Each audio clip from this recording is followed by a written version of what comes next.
સમાચારમાં આગળ વાત કરીશું રાજકોટથી। રાજકોટના વીરપુરમાં પોલીસનો મોટો સપાટો સામે આવ્યો છે। હાઈવે પેટ્રોલિંગ દરમિયાન વીરપુર સિટી પીઆઈ તથા પોલીસ સ્ટાફે એક આઈસર ગાડી રોકી તપાસ કરતા ગાડીમાં બનાવવામાં આવેલા ચોરખાનામાંથી મોટી માત્રામાં વિદેશી દારૂ ઝડપી પાડવામાં આવ્યો છે। પોલીસે અલગ અલગ બ્રાન્ડના વિદેશી દારૂની નાની મોટી કુલ રૂપિયા 11,580 બોટલો કબજે કરી છે, જેની અંદાજિત કિંમત રૂપિયા 19.83 લાખથી વધુ થાય છે। આ સાથે આઈસર ગાડી સહિત અન્ય વાહનોની કિંમત રૂપિયા 25.60 લાખ ગણવામાં આવી રહી છે। કુલ મળીને કુલ રૂપિયા 45,43,060 નો મુદ્દામાલ વીરપુર પોલીસે કબજે કર્યો છે। જે આ મામલે એક શખ્સને ઝડપી લઈ પ્રોહિબિશન એક્ટ હેઠળ કાયદેસરની કાર્યવાહી હાથ ધરવામાં આવી છે।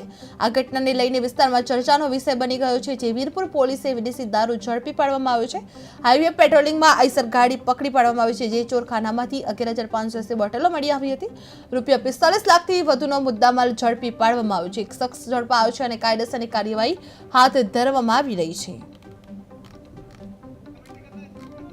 એક શખ્સ ઝડપાયો છે, જે કાયદેસરની કાર્યવાહી હાથ ધરવામાં આવી છે। વીરપુર પોલીસે વિદેશી દારૂ ઝડપી પાડવામાં આવ્યો છે। જે આ મામલે એક શખ્સને ઝડપી લઈ પ્રોહિબિશન એક્ટ હેઠળ ગુનો નોંધવામાં આવી રહ્યો છે। જે માત્રામાં વિદેશી દારૂ ઝડપી પાડ્યો છે। જે પોલીસે અલગ અલગ બ્રાન્ડના વિદેશી દારૂની નાની મોટી કુલ 11,580 બોટલો કબજે કરી છે, જેની અંદાજિત કિંમત રૂપિયા 19.83 લાખથી વધુ થઈ રહી છે। જે આ સાથે આઈસર ગાડી સહિત અન્ય વાહનોની કિંમત રૂપિયા 25.60 લાખ ગણવામાં આવી રહી છે। કુલ મળીને રૂપિયા 45,43,060 નો મુદ્દામાલ વીરપુર પોલીસે કબજે કર્યો છે। જે આ મામલે એક શખ્સને ઝડપી લઈ પ્રોહિબિશન એક્ટ હેઠળ કાયદેસરની કાર્યવાહી હાથ ધરવામાં આવી છે।